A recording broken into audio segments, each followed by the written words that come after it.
Let me just, for the sake of conversation, put up and show you guys what a panorama survey looks like. Are you seeing this? Okay. So this is a student SEL survey. What you're seeing now, does it look a lot like an intake survey if you go to a psychologist or primary care to assess whether or not you're depressed? Yeah. That's no accident. Labeling is critical.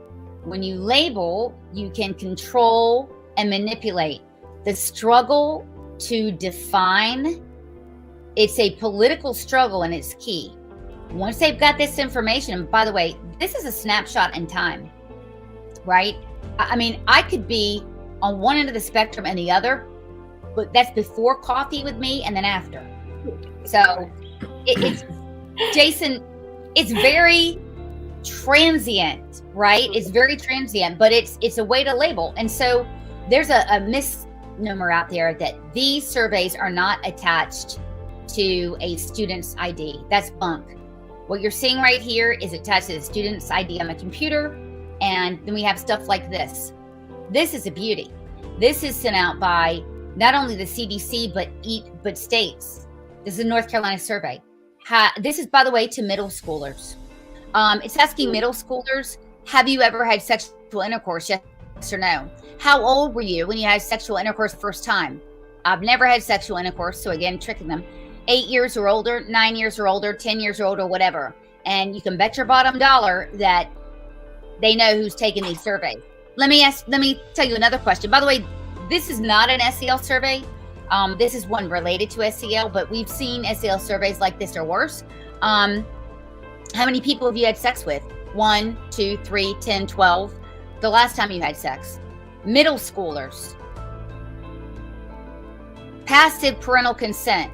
That means we'll give you notice somewhere in the kid's folder. If you miss it, tough noogies. And here's a beauty.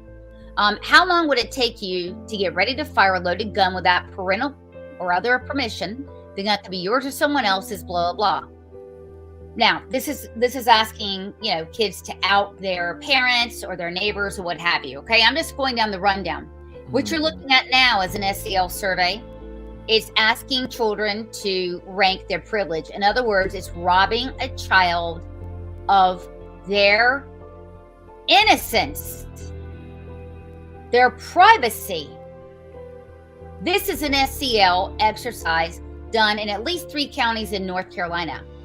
I do or do not have privilege based on my color, my sexuality, my gender, my privilege, my physical ability. This is an SEL exercise. Let me show you another one. And I think it's important that we get through these exercises so that you see the rest of our show. It ain't hyperbole. This is in Johnston County, North Carolina, fairly rural place. What's your gender? What's your age? LBGTQ means pertaining collectively to people, blah, blah, blah. How many people do you know part of the LGBT community? What are your thoughts on that? And I guarantee you get caught as a teenager answering the wrong questions, and you really will be depressed, because being canceled as an adult is bad. Being canceled as a teenager, demonstrably worse.